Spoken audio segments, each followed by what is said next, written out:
Perilaku partai-partai politik yang diperlihatkan sekarang menunjukkan bahwa sangat boleh jadi pada akhirnya mereka memang akan berkhianat kepada kita.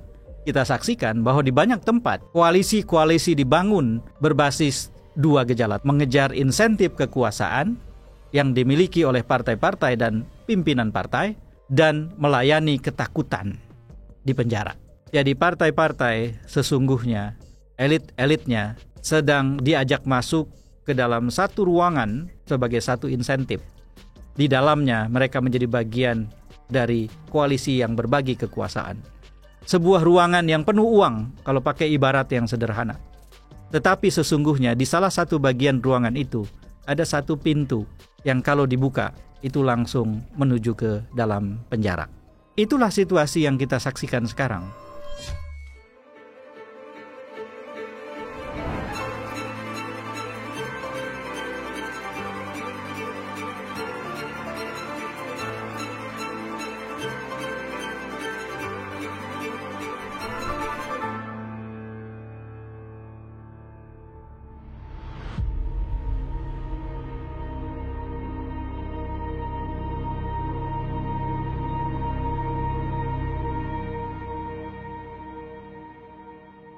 Assalamualaikum warahmatullahi wabarakatuh.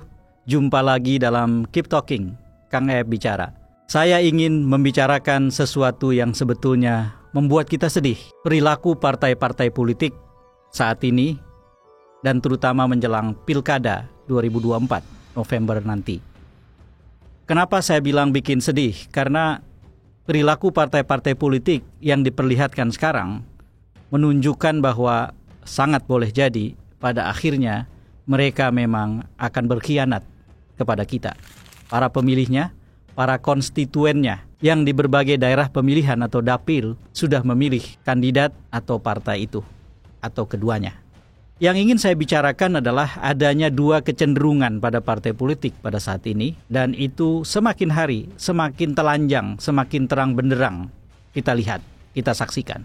Kecenderungan yang pertama adalah kecenderungan partai untuk mengejar insentif kekuasaan apapun biayanya. Yang dimaksud dengan insentif kekuasaan ini adalah masuk ke kabinet atau pemerintahan baru selepas pemilu 2024 yang lalu.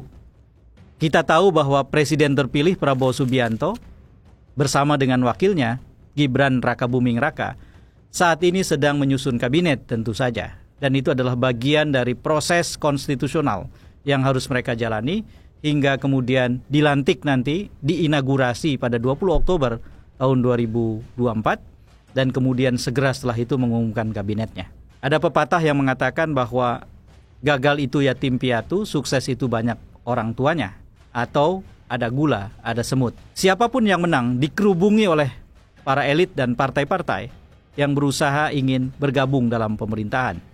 Terlepas bahwa dalam pemilihan presiden sebelumnya mereka sebetulnya ada di kubu yang berbeda. Gejala itulah yang sedang kita lihat sekarang. Dan karena itu kemudian Prabowo Subianto sebagai presiden terpilih dan Gerindra, partai yang dipimpinnya saat ini, hari-hari ini memiliki semacam carrot, potensi ganjaran yang bisa diberikan kepada siapa saja atau partai mana saja yang mengejar insentif kekuasaan itu. Prabowo bersedia membuka pintu bagi partai itu untuk masuk ke dalam kabinet, menjadi bagian dari pemerintahan. Tentu saja tidak ada makan siang gratis di situ. Partai-partai itu harus tunduk pada kepentingan Gerindra dan Prabowo dalam menyusun koalisi untuk Pilkada 2024 di berbagai daerah. Yang terjadi kemudian, partai berperilaku menyedihkan, berpotensi meninggalkan konstituennya, basis pemilih mereka di berbagai daerah pemilihan, di segmen-segmen pemilih yang bersetia memilih mereka, atau yang memberikan aspirasi dan kepercayaannya kepada mereka dalam pemilu kemarin. Inilah yang saya sebut sebagai kecenderungan mengejar insentif kekuasaan. Dan jika ini kemudian memang menggejala dan makin konkret, maka yang akan terjadi adalah partai lagi-lagi berkhianat pada kita, pada para pemilihnya. Yang kedua, ketakutan karena adanya ancaman penjara. Ini dialami atau diidap oleh para pemimpin partai, para elit partai yang tentu saja karena mereka berpotensi dikriminalisasi. Saudara, jika seseorang bersih, tentu saja ia akan merasa leluasa untuk berbuat apapun, termasuk bersikap dengan tegas di atas prinsip yang kuat. Tetapi ketika seseorang atau sekelompok orang tidak bersih, maka kakinya bisa diinjak, bahkan kepalanya bisa diinjak. Yang terbangun kemudian adalah upaya untuk menghindari injakan kaki atau injakan kepala itu, yang berbasis ketakutan masuk penjara. Saya lihat ini stick yang dipegang oleh penguasa saat ini, yang punya kendali terhadap hukum yang dijadikan instrumen, atau bahkan Komisi Pemberantasan Korupsi yang dijadikan perlengkapan kekuasaan. Stick ini melengkapi carrot. Kalau carrot tadi dimiliki oleh presiden terpilih dengan membuka pintu masuk ke ruang kabinet ke dalam pemerintahan, stick atau tongkat adalah alat yang dipakai untuk memukul, dan karena itu rasa takut menjadi bagian yang sangat penting bagi kerja tongkat itu, yang memilikinya adalah pengendali kekuasaan.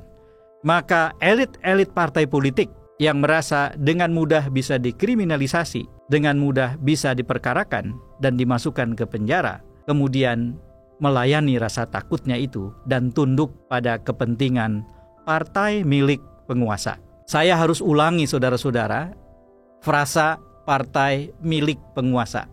Ini berbeda dengan partai penguasa. Partai milik penguasa adalah partai yang kemandiriannya terbatas dan dikendalikan oleh penguasa.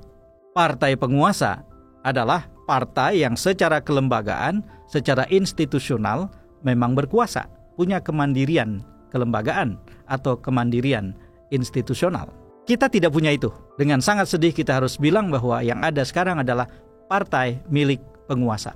Bukan ruler party, tetapi rulers party dengan apostrofi S di belakangnya. Partai milik penguasa. Saudara-saudara, inilah kesedihan yang ingin saya bagi. Tetapi tentu saja ini bukan sekedar berbagi kesedihan. Ini adalah sesuatu yang harus diantisipasi oleh kita sebagai warga negara. Karena ini ada kaitan dengan apa yang bakal terjadi di dalam Pilkada 2024. Dengan gundah, dengan galau, dengan sedih kita saksikan bahwa di banyak tempat koalisi-koalisi dibangun berbasis dua gejala tadi. Mengejar insentif kekuasaan yang dimiliki oleh partai-partai dan pimpinan partai, dan melayani ketakutan di penjara. Ketika kemudian dua gejala itu mengental, membangun sikap partai dalam membangun koalisi, maka yang kita saksikan di berbagai tempat yang strategis, mobilisasi partai politik dilakukan untuk membangun koalisi besar sambil meninggalkan tidak ada satupun partai di luarnya yang mampu membangun koalisi dan memenuhi syarat undang-undang untuk memajukan kandidat. Dalam istilah sehari-hari, partai tertentu atau beberapa partai tertentu di beberapa daerah dijomblokan. Tidak bisa berpasangan yang cukup untuk masuk ke jenjang pernikahan pilkada. Menjadi partai yang bisa mengusung pasangan calon kepala daerah dan wakil kepala daerah. Jika ini terjadi, maka yang akan mengejala dua hal. Yang pertama, mobilisasi partai menghasilkan koalisi besar yang tidak menyisakan partai di luarnya, dan akhirnya pasangan kandidat harus melawan kota kosong. Atau koalisi besar itu menciptakan lawannya sendiri, yang tentu saja lawan yang mudah dikalahkan. Semacam boneka, semacam kandidat abal-abal. Kemungkinan yang lain di beberapa tempat juga terbuka dengan adanya kandidat independen atau perseorangan yang maju, yang tidak punya basis elektoral yang kuat, tidak punya jaringan elektoral yang juga memungkinkan mereka atau yang bersangkutan bisa bekerja memenangkan pilkada dengan layak. Inilah situasi yang menurut hemat saya harus diantisipasi dari sekarang, bahwa keadaan ini membuat partai-partai akhirnya berkhianat pada para pemilih dan konstituennya, dan bahkan akhirnya menghilangkan semua narasi yang dengan sangat megah mereka bangun dalam pemilihan legislatif dan di dalam pemilihan presiden 2024 yang lalu, dengan mengkontraskan antara kelanjutan versus perubahan. Artinya, akhirnya sejarah ditulis oleh mereka yang menang. Mereka yang kalah tidak menjadi bagian dari penulis sejarah. Siapa yang kalah sesungguhnya? Rakyat kebanyakan yang berharap bahwa bagaimanapun hal yang buruk, hal yang belum dilakukan, hal yang masih kurang, harus ditambal, harus ditutup, bahkan harus diganti dengan tema-tema perubahan, dengan langkah-langkah konkret untuk mengelola perubahan. Inilah yang saya sebut sebagai keadaan menyedihkan itu. Jadi partai-partai sesungguhnya, elit-elitnya sedang diajak masuk ke dalam satu ruangan sebagai satu insentif. Di dalamnya mereka menjadi bagian dari koalisi yang berbagi kekuasaan. Sebuah ruangan yang penuh uang kalau pakai ibarat yang sederhana. Tetapi sesungguhnya di salah satu bagian ruangan itu ada satu pintu yang kalau dibuka itu langsung menuju ke dalam penjara. Itulah situasi yang kita saksikan sekarang. Dan ini menandai apa yang selama ini dicemaskan oleh banyak orang. Reformasi di Indonesia sudah berjalan lebih dari 1/4 abad. Tetapi pada saat yang sama, partai-partai bukan semakin berbeda, partai-partai semakin sama. Sama pragmatisnya, sama tergiurnya dengan insentif kekuasaan, dan sama saja punya rasa takut diinjak kaki atau diinjak kepala karena mereka tidak pandai menjaga kebersihan diri dan partainya. Saya mengatakan ini tentu saja tidak berlaku untuk semua partai. Sebagai warga negara, saya sungguh berharap bahwa masih ada partai yang berdiri tegak dengan sikap dan prinsip yang kokoh. Dan dengan itu, mereka mengatakan tidak kepada setiap langkah kekuasaan yang melanggar hak rakyat atau yang tidak melayani kebutuhan rakyat untuk memperbaiki hidupnya dengan layak. Saya berharap masih ada partai-partai yang dengan tegas mengatakan tidak terhadap mobilisasi partai, menolak insentif kekuasaan yang ditawarkan, sekaligus berkeras melawan setiap kriminalisasi karena merasa dirinya kuat untuk melakukan perlawanan terhadap kekuasaan sebesar apapun. Saudara, inilah kerumitan transisi yang selama ini tidak pernah dibayangkan dan diantisipasi.